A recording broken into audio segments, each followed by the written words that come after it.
काय काय आहे ते म्हणजे काय जे आहे नाही सगळं काढा. पट्ट्याने काढा. तुमच्याकडचं जे साहित्य आहे ते सगळं बाहेर काढून ठेवा मॅडम.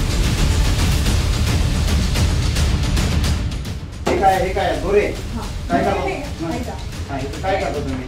या धाग्यांमधून फक्त लोकांना मी कॉन्फिडन्स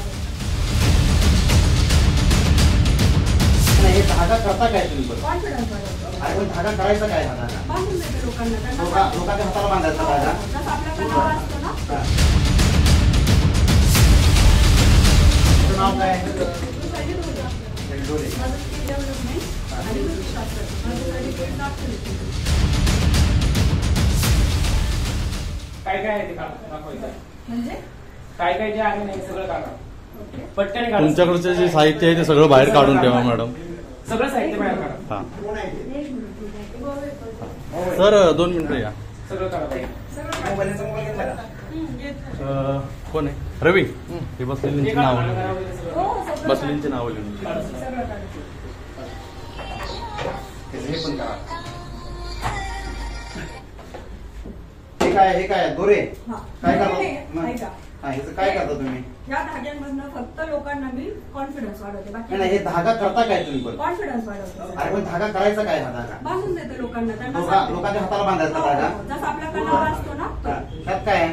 कलावा असतो तो दत्तगुरूंची विभूती. ठीक आहे, अंधारा काय करायचं? दत्तगुरूंची विभूती जसं शिर्डीच्या साईबाबाची विभूती असते तशीच विभूती. काय करता पण त्याचं? काही लोकांना त्याने काही होत नाही, काही होत नाही. लोकांचा फक्त कॉन्फिडन्स वाढवण्यासाठी. काय करायचं? लोकांनी खायचं. नाही लावायचं. आपल्याला अंगणवाडी तुमचं नाव काय?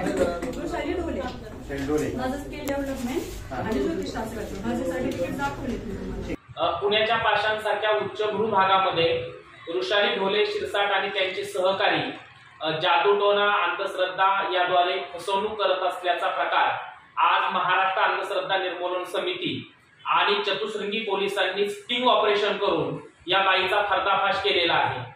एका युवकाला स्पर्धा परीक्षेमध्ये अपयश येत आहे आणि म्हणून तो नैराश्य गेला होता.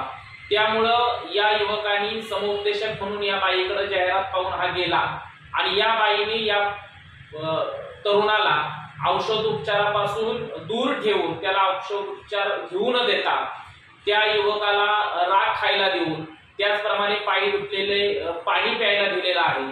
त्याचप्रमाणे अतिइंद्रिय शक्ती अंगी असल्याचं सांगून त्याला घाबरवलेलं आहे.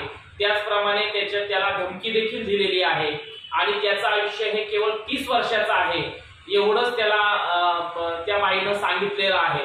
आणि ह्या सगळ्या प्रकारचं स्टिंग ऑपरेशन करून महाराष्ट्र अंधश्रद्धा निर्मूलन समिती आणि चतुश्रृंगी ठाण्याच्या पोलीस अधिकारी आणि कर्मचाऱ्यांनी या बाईचा पर्दाफाश केलेला आहे.